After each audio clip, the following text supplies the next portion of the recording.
Hello YouTubers, my name is Joseph, and this video is going to assist those who are trying to buy silver and want to know if their silver is fake or not.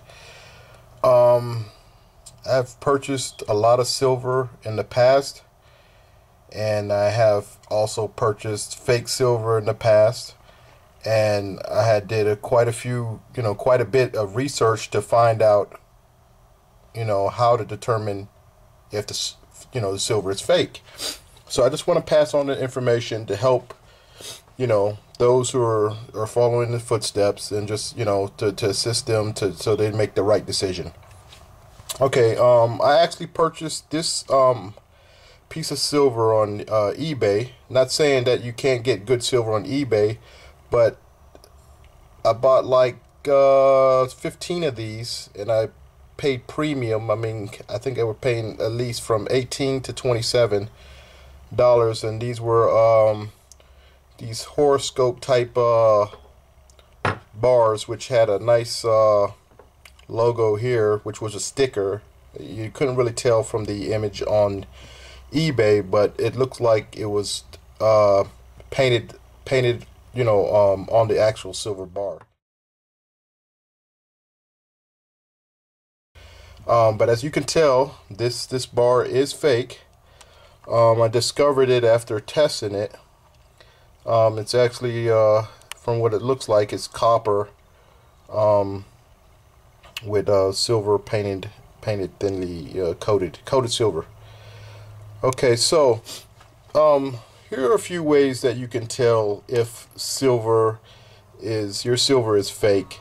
One good way of actually testing your silver is actually using a digital scale, which can actually assist you in determining if the silver is fake by the weight. Silver coins tend to have a specific weight, especially like the known brands. They tend to have like American Silver Eagles, Maple Leafs. They tend to have a specific weight. I actually have a couple of. There's actually something wrong with my scale right here. Why is it doing this? It should zero out. But that's not good. Yeah, sorry about that. I actually had to adjust my scale. It was just glitching for a minute there. But I do have a Silver Eagle here, and like I said before, these are common weights, usually 31 grams. You can, depending on the coin you're weighing, you can typically find it on the internet as far as the weight content of that particular coin or bar. And you can tell that's 31, which is roughly the actual amount for a Silver Eagle, which is much logically correct. The reason why this can't be duplicated with other metals, because like if they use steel or iron, it would give a different weight figure. So that's how we can tell that this is pretty much the correct weight, which most likely gives off the impression that this is actually a real silver coin. Also, other than using a digital scale, you can also use a caliper, and this assists with the dimensions of the coin, so you can tell the dimensions, and you can make sure that dimensions also match up.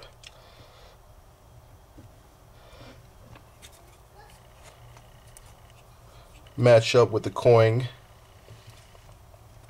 And every coin and bar are typically different, so you have to do your research and find out exactly what is the proper dimensions for the coin that you're measuring. But I think this is like 40 something, which is, yeah, correct. 40, if you can catch that, 40.5. And then you would also check the thickness of the coin. I'm doing this with one hand, so excuse me. I don't have an actual tripod. Well, I do, but it's actually missing a leg. And this is actually stating. Oh, let me see if I can fit that back in there. 2.9. So that gives me the impression that this coin is pretty much accurate as far as the dimensions and weight.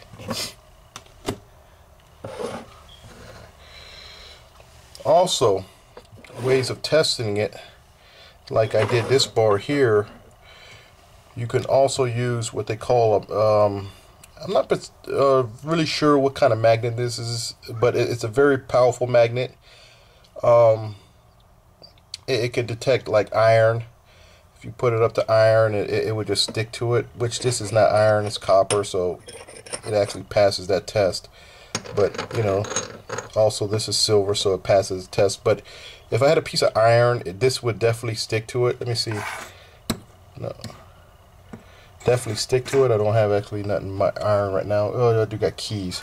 See, and it's very strong, as you can tell. It's a strong matic, but it's definitely it would detect iron, and gives you, you know, an indicator that, you know, hey, that coin is made of iron with this, you know, which is worthless.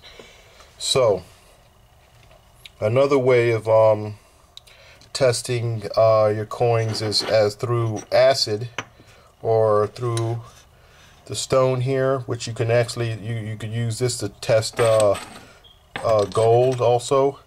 What you would do is actually rub the gold across the stone here, and depending on the actual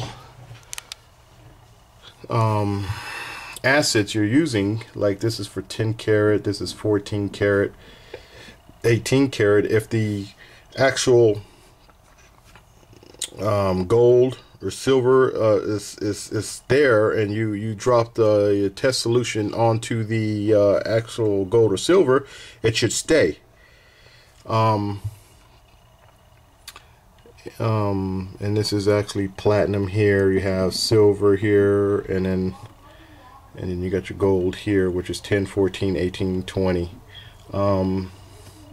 The way these work, I don't want to get too much detail. I'm just kind of just running through as far as what, you know, you can use to determine real silver or gold.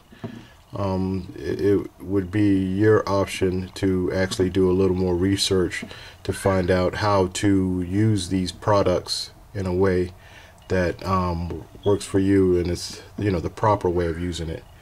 But that's how you tell as far as gold and silver through acids, which that's how I actually determined this one. I just actually had the gold acid, which I think it was 14 karat, and I dropped it on there, and sure enough, it just ate through that coating there, and it just let me know that this was totally fake.